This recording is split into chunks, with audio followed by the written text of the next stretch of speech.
எம்.என். Rai. So இவர் தான் முதல் நபர் இந்தியாவுக்கு அரசியல் நிர்ணய சபை ஏற்படுத்தி கொடுப்பான். சோ இதற்கான பின்புலம் தான் நான் சொன்னேன். 1929 பூர்ண சுயராஜ்யம் கேட்டோம். 1930 முதல் சுதந்திர தினமாக கொண்டாடணும். அதே மாதிரி 32 சட்ட மறுப்பு இயக்கம், சிவில் டிசோபீடியன்ஸ் மூவ்மெண்டோட வெற்றி, இதையெல்லாம் பார்க்கும்போது கூட்டி கழிச்சு பார்த்தா கணக்கு சரியா வந்துச்சு. என்ன சரியா வந்துச்சு? எப்படியும் சுதந்திரம் கிடைச்சிரும்ன்ற ஒரு எண்ணம் உருவாச்சு. தப்பு இல்ல, கேட்போம், கேட்டுதான் பார்ப்போம் என்ன. அப்போ 1934 கேட்டார், முதல் நபரா கேட்டார், பா நீ எப்படி இருந்தாலும் எங்களை விட்டு போயிருவியா இல்லையா? போறேன்.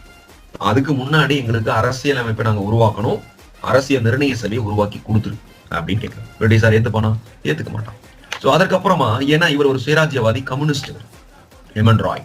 அப்போ அவர் கேட்கும் போது நம்ம கேட்காம இருக்கலாமா? காங்கிரஸ் கட்சி 1935 அதையே கேக்குது.